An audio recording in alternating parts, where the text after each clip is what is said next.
if you guys have a scatter plot after you guys do your scatter plot, it doesn't look linear, but it looks curved, like either a power model or an exponential model. All right, we're going to talk about this. You can actually transform the data and make it linear. Okay. So we learned how to analyze relationships between two quantitative variables that showed a linear pattern. When they show a curved relationship, we can do some other things to make it linear. So this describes, this whole section, a few transformations that you guys can do to straighten it out.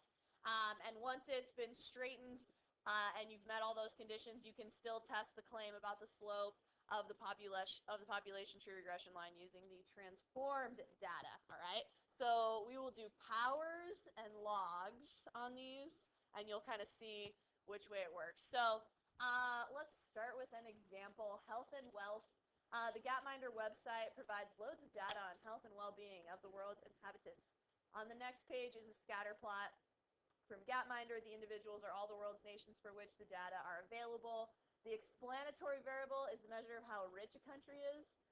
Income per person, and the response variable is the life expectancy. We expect people in richer countries to live longer because they have better access to medical care and typically lead healthier lives. So the overall pattern of the scatter plot does show this, but is the relationship linear in that graph?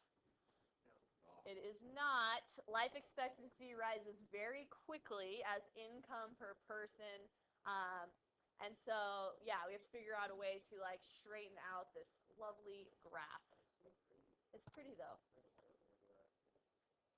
All right, so I don't know that I really want to read all this. However, I want to look at it. So how we straighten it out.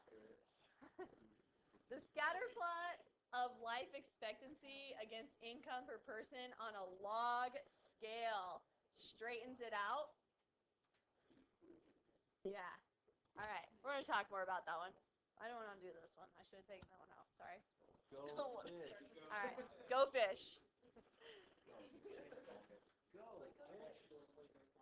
All right, imagine that you have been put in charge of organizing a fishing tournament. You're going to give prizes for the heaviest Atlantic Ocean rockfish. You know that many of the fish caught during the tournament will be measured and released. You are also aware that using delicate scales to try to weigh a fish that is flopping around in a moving boat will probably not yield very accurate results.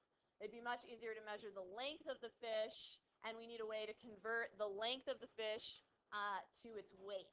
So you're going to figure out a way to do this. So we have a bunch of fish where we measure their actual length and weight, and we have a scatter plot of the data, and we notice that the scatter plot is curved. All right? So if it's curved, we have to find a way to transform it. Well, if you're talking about length versus weight, anybody just have an idea of how length and weight typically relate? It's like length and volume in geometry. How do those relate typically?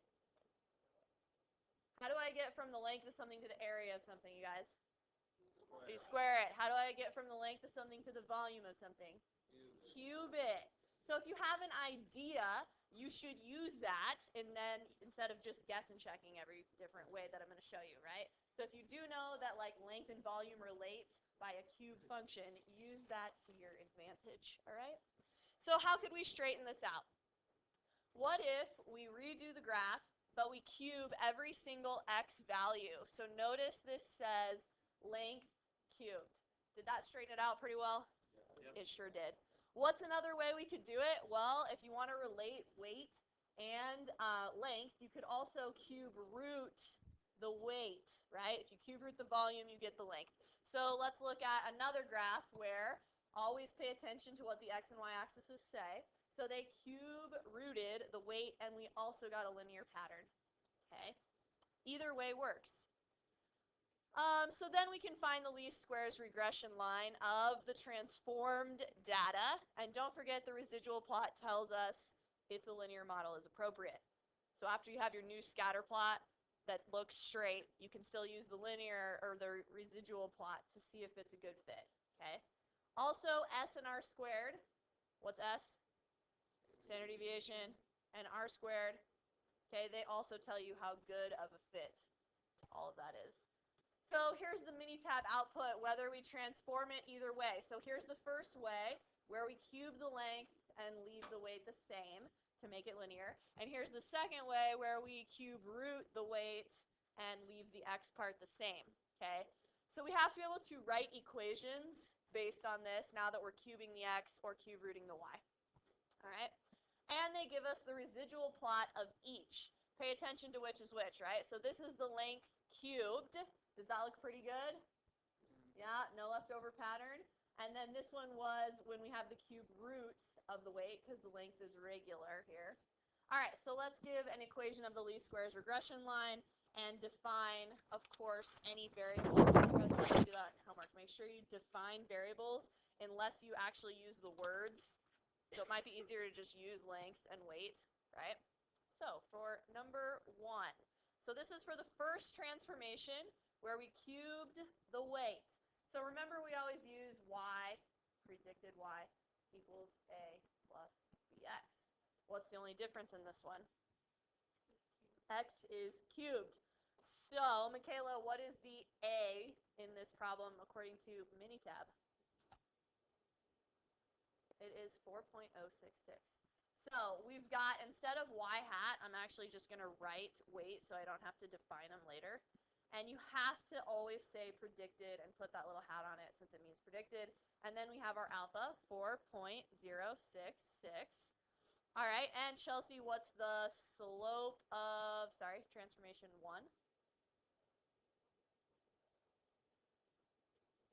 It is, so I'm going to round this to 0.015.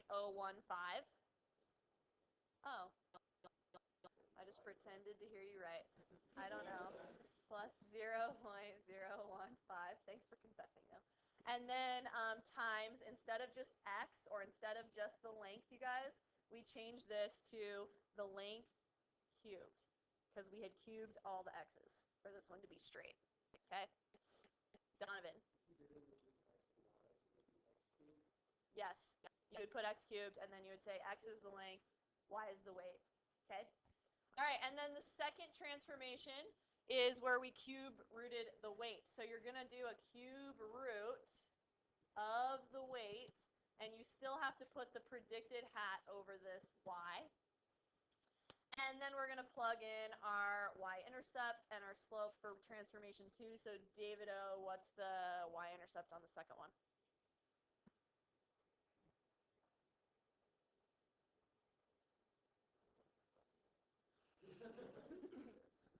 Donovan, you want to help him out?